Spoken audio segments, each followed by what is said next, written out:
السلام عليكم ورحمة الله وبركاته. ازيكم عاملين ايه؟ اللي مهتم بالجديد والمفيد في عالم التطبيقات اشترك في القناة وفعل زر الجرس عشان يوصلك كل ما جديد ومفيد في عالم التطبيقات. في القناة عندي اقدر ارفع التطبيقات الحديثة اللي بتسهل عليك حياتك اليومية والتطبيقات الفيك وكمان التطبيقات الهاكر.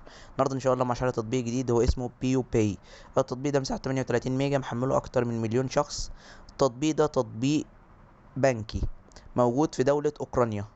بتقدر من خلال التطبيق ده ان انت تتعامل او تقدر ان انت تفتح حساب في البنك، تقدر تطلع على الحساب بتاعك وتقدر تعرف الرصيد، تقدر ان انت تتعرف على اقرب فرع للبنك، تقدر تتعرف على اقرب مكنة صرف آلي ان انت تسحب منها الفلوس، تقدر ان انت تدفع عن طريق الموبايل ابليكيشن للفواتير بتاعتك او الاقساط بتاعتك، او تشتري من على الانترنت او تشتري من اي محل او متجر.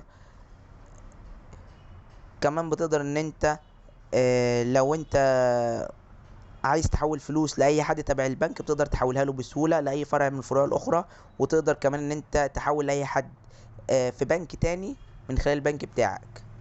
كمان بتقدر ان انت تحول لاي شخص سواء جوه البلد او بره البلد اللي انت فيها عن طريق العملات بقى طبعا المختلفة من خلال التطبيق. كل ده بتقدر تستفيد بيه من خلال التطبيق واكتر مع استخدام التطبيق ده.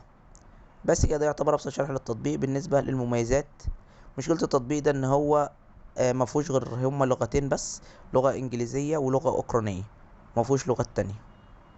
بس كده يعتبر ابسط شرح للتطبيق بالنسبة للمميزات والعيوب. لو عجبك شرح التطبيق يا ريت تدوس لايك للفيديو. لو عايز شرح التطبيق معين يا ريت تسيب لي في الكومنت. لو شفت ميزة او عيب للتطبيق في اي تحديث من التحديثات القادمة اكتبها في تعليقات الفيديو. شكرا، سلام عليكم.